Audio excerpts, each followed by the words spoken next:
Hello, I'm Strainer, a Grandmaster Winston player, and I'm here to teach you every single mechanical skill that Winston has. Let's get started. I'm just going to run through them one by one, talking about all their use cases and different, edge things you can do with all of Winston's different abilities. So we're going to start with Winston's Tesla Cannon. I see an enemy here. Which shoots an arc in front of him. There isn't much tech or mechanical skill involved in this weapon. The one thing that is important to remember is it's easier to track targets that are on the edge of your range. You want to get really comfortable with the edge of Winston's range. So, like, here we can shoot them, here we can't. You want to keep targets right at this distance, because then it's easier to track them if they're fast moving. So they move from like here to here. Boom, I only have to turn my camera that much. But if I'm up close and they move from here to here, boom, I have to flick my wrist a lot further. So it's easier to track people at a good medium distance. But it's also easier for enemies to track you at a medium distance. So if I'm right on top of this tracer, I can be jumping all around her, and it's gonna be really, really hard for her to hit me if you're right on top of an enemy. So Winston also has an alternate mode of fire. His right click, which you hold down the button to charge up, consuming more ammo and doing more damage.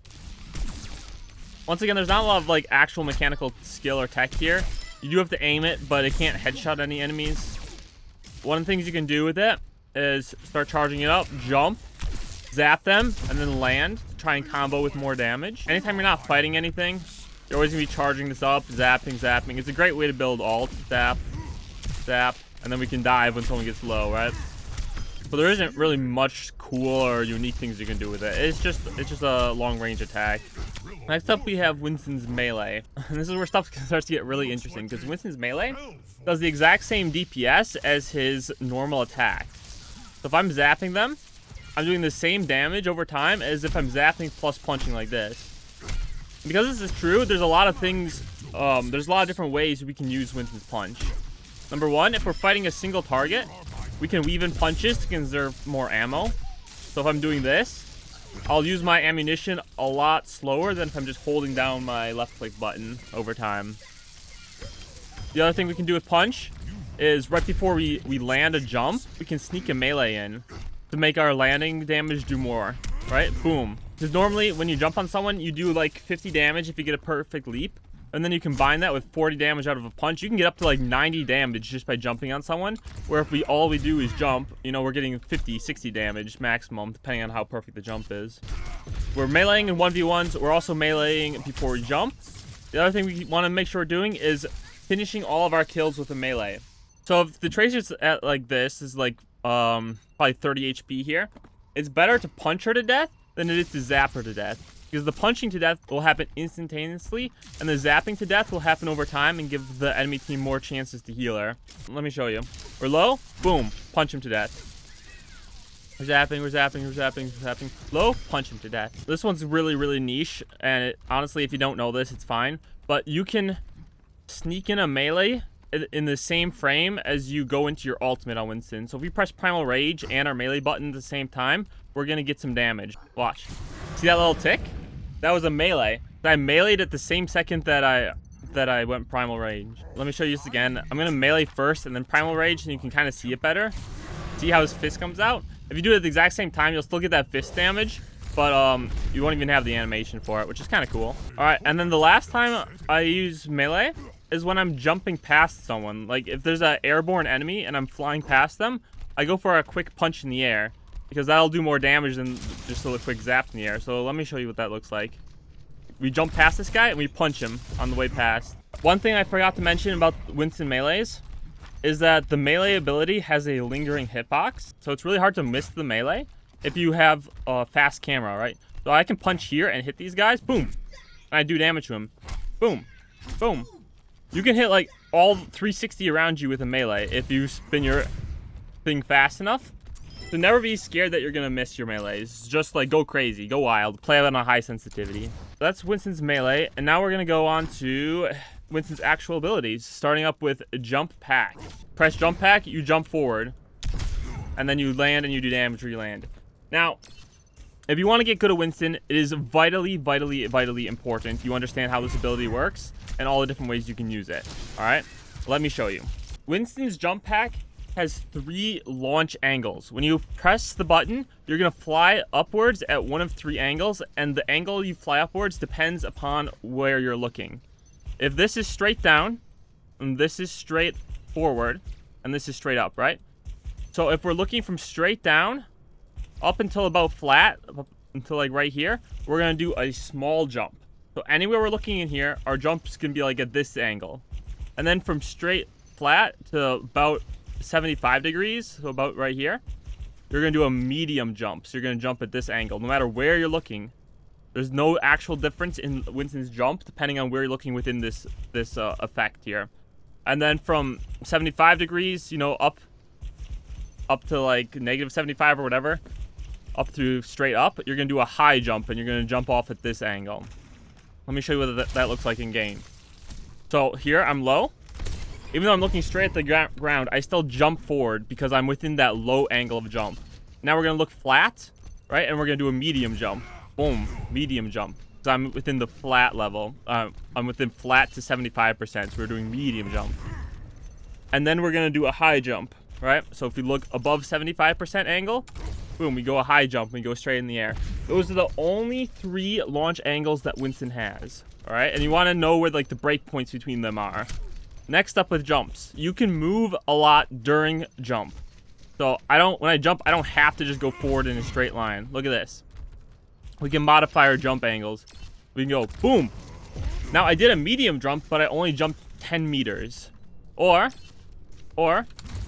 I did a straight up jump, but I landed behind where I jumped from. And so there's 2 ways you can manipulate Winston's jump pattern. The first is by using early inputs, and the second is by using late inputs. An early input is moving before you even press the jump button. So if I'm moving backwards and I jump, I go almost nowhere. Or if I'm moving forwards when I jump, I'm going to jump like way further than I would normally launch. And that's true with left and right as well. So if we do an early input, it impacts the jump trajectory a lot. And then a late input, changing our flight pattern within the jump itself. So we press shift, and then we move after we're in the air. And those movements are going to have a lot less impact, but they still matter. So I can jump and then pull back. So I still go forwards, but I can still reduce the distance, or I can jump and then move to the left. You see? So getting comfortable with doing early and late inputs is really important. Another thing with the early inputs is your initial momentum, oftentimes it is changed by boops and stuns and knockbacks of other teams. So if a Lucio boops you and you try to jump into the Lucio boop, you're going to go nowhere. Or same thing with like a Brig. If the Brig whip shots you and you jump at the same time as you're moving backwards, you're going to go nowhere. So when you're getting booped by enemies, it's good to let the boop hit you, take the full knockback, go to like a neutral state, and then jump. So you can actually get your forward momentum. Now let's talk about one other thing with jumps, which is hitting your head. And you might be like, why would I ever want to hit my head? Isn't that just bad? We don't want to hit our head. Then we can't jump. But hitting your head actually has a really, really good tech. Because instead of waiting for a whole jump, that's like a whole second to get our landing damage, we can get our landing damage instantly in different doorways and under platforms if we just hit our head. Look, boom. And then he instantly takes like the 50-60 damage of the landing. See these guys? Boom, boom. Instant landing damage. So just watch out for areas where you can do that into doorways, and you can get so much damage out for free really quickly. All right, let's move on to Winston's bubble. So when Winston drops the bubble, boom, he makes a shield. Now here are some things about dropping the bubble. Number 1, the bubble doesn't deploy immediately. You have to wait for it to build, right? So you have to predict some abilities like sleep dart, like different stuns and whatnot. You have to be able to predict them. The second thing, even though the bubble doesn't deploy immediately, it gets dropped immediately. What does that mean? If I'm moving forward and I press the ability here, the bubble will land here, even if it's not immediately deployed. And so if I keep walking forward, I'll be here by the time the bubble's deployed here. You can see this a lot more when I'm jumping, right? So I'm gonna try and deploy my bubble like right on this corner here. But by the time the bubble's actually deployed, I'll be jumped past that spot. Let's watch. All right. So I deployed my bubble early. It drops, but it doesn't build until I'm already outside of the bubble. So you gotta be careful about when you're bubbling. So the bubble will land where you start the ability, not where you are when the bubble actually builds, if that makes sense. So now let's talk about bubble dancing. What is bubble dancing? Bubble dancing is the concept of playing at the edge of your bubble, right? So this is our bubble. Bubble dancing is this. We're moving in and out of our bubble to make it really hard for enemies to hit us, because enemies can't shoot through the bubble. So we're in and we're out, and we're in and we're out. Now, there are a lot of things, there's a lot of components of bubble dancing if we want to do it correctly. The first thing is to not be spastic about it. You want to bubble dance with a purpose, right? If I'm attacking an enemy Ana and I'm doing this, and I'm not even thinking about why I'm doing this, I'm just moving back and forth and zapping, it's really easy for the Ana to hit a sleep dart on me, because all she has to do is wait either inside my bubble or outside of my bubble until I peek it, and then she can hit the sleep dart. She doesn't have to, you know, try and play around me at all, because I'm moving in a predictable pattern. Even though I'm going crazy, the pattern of doing this is still predictable. So when we bubble dance, we need to be thoughtful and we need to be deliberate about it. Instead of just going crazy on the side, play near the edge, but watch the enemies. Actually watch the enemies. If the Ana's outside of our bubble, we stay in it. When she walks in to try and get a sleep dart, then we back out. So be very deliberate about it. Also keep in mind when you're bubble dancing, your hitbox is pretty large. You're a giant gorilla. You're a huge tank. Even though it looks like I'm in the bubble here, like my crosshair's in the bubble, my side is sticking out, so people can still shoot me. In order to bubble dance well, you have to be fully inside. You want to be fully inside, which is about like right here. Now I'm fully in the bubble. Now I'm not. Now I am. Now I'm fully outside. Make sure you're going from fully inside to fully outside on your dances. When you jump as Winston, remember we covered jumping earlier, you can hold the space bar at the end of your jump to bounce. Boom. See how I bounce after I land? I'm holding down the space bar, the jump button. Boom. Why does this matter with bubble? Well, the distance of that last little hop is the exact distance from the center of the bubble to the edge of the bubble. So what we can do is we can jump, land our bubble at the very end, and then we're ready to bubble dance immediately. Instead of like jumping and then having to bubble and we're in the center of the bubble and it takes us this long to get to the edge, we can jump, land, and immediately go for a bubble dance. See? We're right at the edge. We're ready to dance. Some other things to think about when bubbling is anytime before you ult, before you go primal rage, you want to use your bubble first, because you're going to be in primal rage for 10 seconds. So I bubble, boom. I have 10 seconds of primal rage. By the time this ends, my bubble's going to be back online. So you have like a 2-second cooldown coming off. Make sure you're using bubble beforehand. Finally, let's move on to primal rage. And I know this is what everybody wants to know. How do you primal rage? How do you juggle? How do you look Korean? And it's not very hard at all. If you have good jump management, if you're able to land your jumps where you want them to be, because you know your early inputs, your late inputs, you know your jump angles, primal raging is not that hard. When you're swinging in primal rage, you can just think of these like a Reinhardt hammer swing. What do I mean by that? Let me show you. The primal rage's hitbox is like it's a rectangle like this, right? When we're swinging our arm.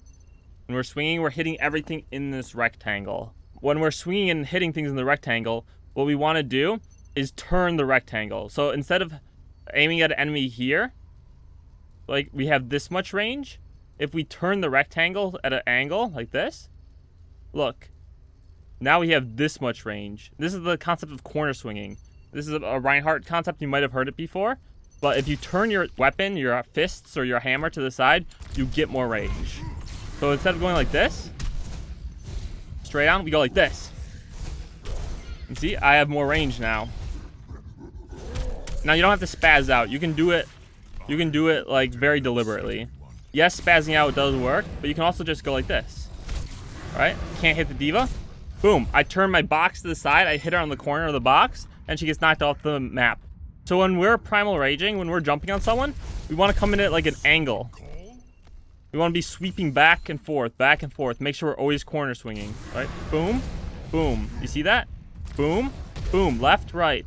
Left jump, right jump. And that's going to make sure we don't miss our target. And then the other thing we want to make sure we're doing with our fists when we're swinging is looking down anytime we're jumping. Okay? We want to look down. We jump over someone, we look down.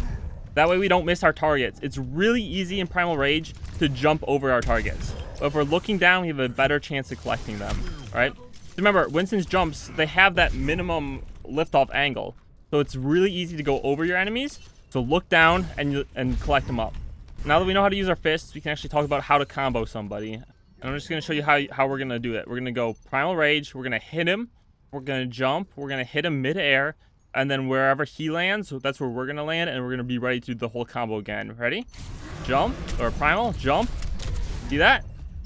And now we're ready to the primal again. All right, let's hop into a juggling custom game. The standard combo we're doing is going to be swing, jump, swing, land, swing. Swing, jump, swing, land, swing. All right, I kind of messed it up there. Let me try this again. So we're going to go swing, jump, like that. That's a standard combo.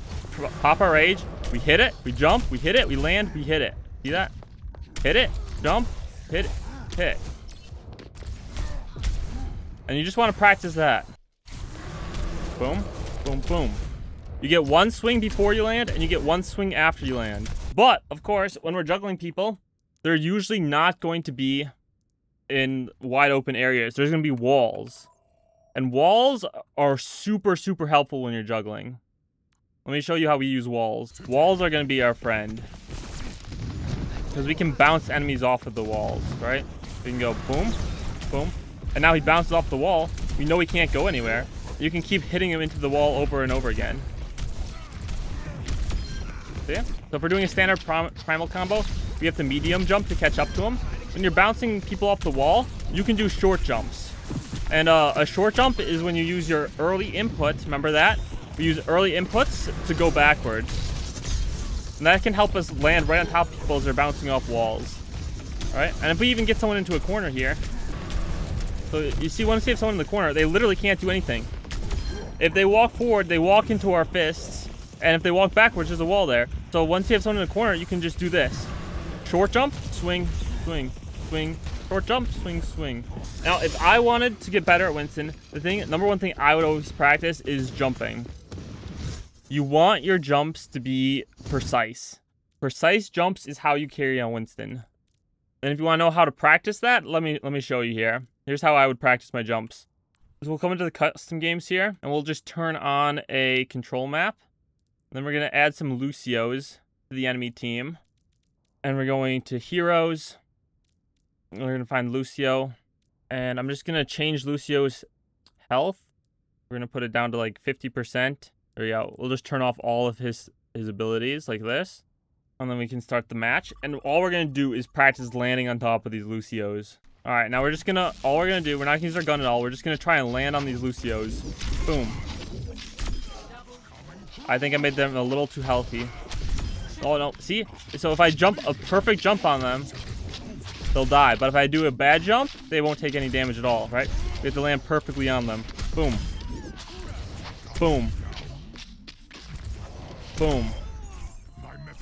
And we can just practice this over and over again. Boom.